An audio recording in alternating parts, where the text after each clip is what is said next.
7 with Pat Sevens, 7 topics in 7 minutes or less for Tuesday, September 24th, 2013. Find me on Twitter at Pat7S. Here we go. Yeah, number 1. Kenyan officials said yesterday that they've nearly taken full control of an upscale shopping mall from a band of Somali terrorists who have killed at least 62 people. And authorities are very certain they pretty much got all the hostages out as well. The terror group is called Al-Shabaab, and apparently 2 of the members involved with this are Americans, 1 possibly a Brit. Do you think from this point on Kenyans will look at white-skinned Americans the same as we look at brown-skinned Muslims? Do you think Kenya will take extra precautions with racial profiling at airports for white-skinned Americans? Something tells me probably not. Should we be more like Kenya? Also probably not.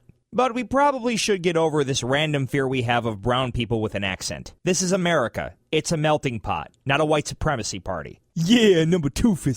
What are we, 3 weeks into the NFL season? We already have a player doing something dumb with a stripper? I lost the over-under on that one. I thought it'd be 2 weeks. Baltimore Ravens wide receiver Jacoby Jones was celebrating the birthday of his teammate, offensive tackle Bryant McKinnie, aboard a party bus in Washington, D.C. This after the team spanked the Houston Texans Sunday 30-9. On the bus was a stripper named Sweet Pea. At some point, Sweet Pea became Nasty Pea, and she hit Jones over the head with a bottle of Ace of Spades champagne. I have not partaken in Ace of Spades champagne before, but I'm sure it's classy. According to a witness, the bottle smashed over Jones's head and he was bleeding everywhere. That attack may have started a larger melee at about 3 in the morning when Jones's friends reportedly tried to retaliate against Sweet Pea. Point 1. I don't think Sweet Pea hits Jacoby Jones over the head with a champagne bottle, an Ace of Spades champagne bottle, for no reason at all. Something tells me he was being a douche. Point number 2, I really don't care that a bunch of football players were partying after a win and for a guy's birthday. That's fine. Hell, at least they had a designated driver for once. What I do care about is the headline, though. Stripper named Sweet Pea breaks bottle over NFL player's head. That's the last thing the league needs right now. I mean, think about it, Jacoby. What if you got a concussion from that bottle upside your head? I mean, not only would you be hurting your team because you're missing time, the NFL would have to spit on your face, deny that you had a concussion for several decades, until settling with you out of court for an amount of money that totally covers their asses. P.S. If you needed any ideas for a Halloween costume, I think Sweet Pea now goes to the top of your list, ladies. Number 3. Hey, that restaurant you were looking at on Yelp that only has like 1.5 stars may have gotten screwed over by a scammer. New York State's Attorney General Eric Schneiderman has just busted 19 companies for posting fake online product reviews. The reviews show up on sites like Yelp, Google Local, and CitySearch.com. 19 companies will pay combined fines of more than $350,000. And, of course, all 19 have agreed to stop, allegedly. I'll share a little personal information from you. I'm part owner of a pub. And as part owner of a pub, I've had people write some pretty awful and blatantly untrue things on Yelp about us. So in one sense, I'm actually really happy that New York's AG is actually doing something about this for once. My competitors shouldn't have an option of hiring someone to write something nasty about my business, and I shouldn't have that option either. It's unethical. Some people in life are just bitter a-holes. You could do every single thing right as a restaurant, and the person thought, well, I had 1 too many ice cubes in my drink, so now you get 1 star on Yelp. Thanks, jackass. On the other hand, sometimes we screw up pretty bad. Your servers and cooks are human beings. They have problems like you do. They have hard jobs. That doesn't mean you should automatically tip them or give them 4 stars on Yelp, though.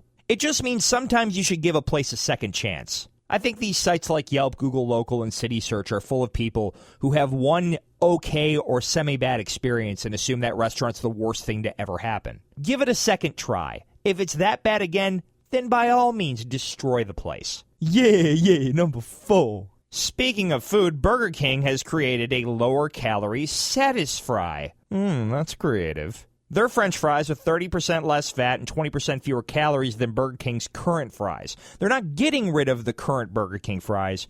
They're just adding the Satis-fries to the menu. So how are they less fat and less calories? Burger King says they're reconfiguring the amount of a few ingredients, which they won't say what they are. And those few ingredients allow the fries to absorb less oil. Don't you love today how something's portrayed as being healthy, but it's still deep fried and it's full of chemicals that allow it to not deep fry as much? So you're still eating French fries, but you'll get awful cancer. Yeah, that's worth it. Yeah, Yes, number 5.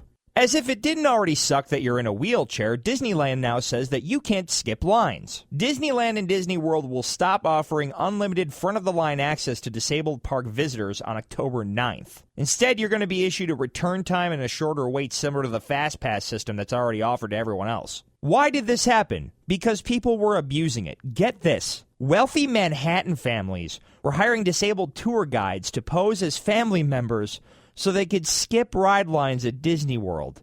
According to the New York Post, families were paying the, quote, black market Disney guides $130 an hour. Rich people, you. Like, really? You. You know, and it's not the fact that a disabled adult can't skip the line. I mean, they should be able to. It's the fact that some little kid is fulfilling a dream by being at Disney World and just trying to do something semi-normal for once. But your stupid rich ass has to on everyone else and ruin it for everyone. You. Number thick. Yeah, number thick. Thumb back. Sacha Baron Cohen, who played Borat, was supposed to play Freddie Mercury, the deceased frontman for the band Queen, in a biopic movie. But he left the project after disagreeing with the current members of Queen over the content of the film. So, who takes his place? Apparently, Harry Potter. Daniel Radcliffe will reportedly play Freddie Mercury. There's a lot of magic wand jokes in there that I'm not going to make. I think it's a good choice, though. Skinny, pale white guy who's also British. Yeah, that'll work. I got to go. Last one, number 7. Yeah. Hold your gasps of complete shock. Someone has hacked the new iPhone's fingerprint scanning. On the new iPhone, you can use your fingerprint to log on rather than putting in a password or anything like that. Shockingly, someone figured out how to beat that system in a few days. Here's an idea. Don't use that feature. Why should Apple have access to your fingerprint? Again, Apple, more battery life, different sizes to choose from, is the best upgrade you can give us.